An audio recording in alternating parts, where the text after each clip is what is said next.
नमस्कार। इस सत्संग में आप सभी का हार्दिक स्वागत है। सर्वप्रथम हम भगवान सूर्य नारायण अर्थात आदित्य का श्रद्धापूर्वक स्मरण करते हैं।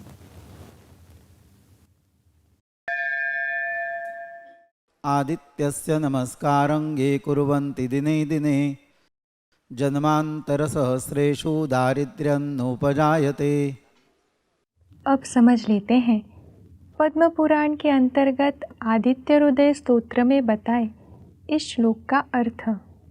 जो लोग सूर्य को प्रतिदिन नमस्कार करते हैं वे सहस्रों जन्म दरिद्र नहीं होते। सनातन हिंदू धर्म मनुष्य का प्रत्येक कृत्य धर्मशास्त्र के अनुसार होने के लिए आवश्यक प्रयास बताता है। हमारे ऋषि मुनियों ने बदलते कालचक्र को ध्यान में रखकर मनुष्य को अधिकाधिक लाभान्वित करने हेतु विविध त्योहार एवं व्रतों का विधान किया है। ऐसा ही एक त्योहार है मकर संक्रांति।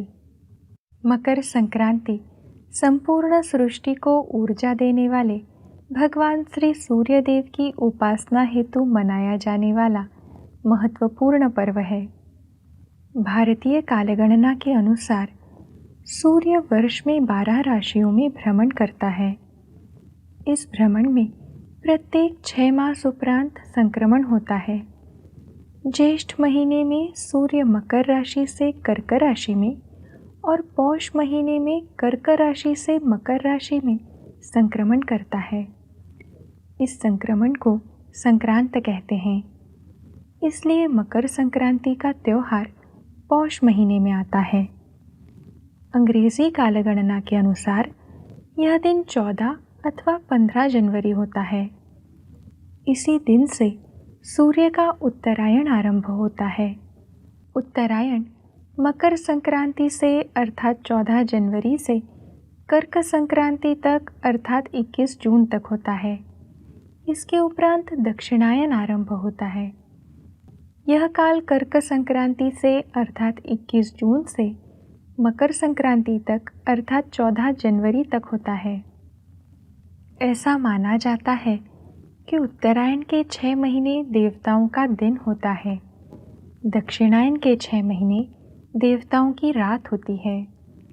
आइए समझ लेते हैं मकर संक्रांति का महत्व। यह त्योहार प्राचीन काल से मनाया जाता है। इस दिन श्री संक्रांति देवी ने संकरासुर दैत्य का वध किया और सभी लोगों को सुखी किया। पंचांग में श्री संक्रांति देवी का रूप, आयु, वस्त्र, गमन की दिशा, देखने की दिशा इत्यादि जानकारी रहती है। शास्त्रों के अनुसार संक्रांति देवी जिस रंग का वस्त्र धारण करती है उस रंग का वस्त्र संक्रांति के दिन धारण करना वर्जित माना गया है।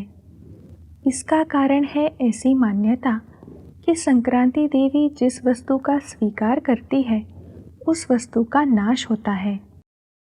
वास्तव में संक्रांति देवी उस वस्तु को स्वीकार कर भक्तों पर आए संकट की तीव्रता अल्प करती है।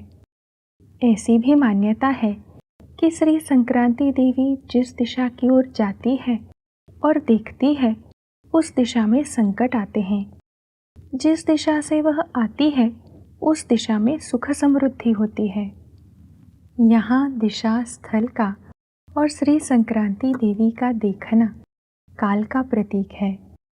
श्री संक्रांति देवी के कारण उस काल में वायुमंडल में स्थित अनिष्ट शक्तियों का नाश होता है।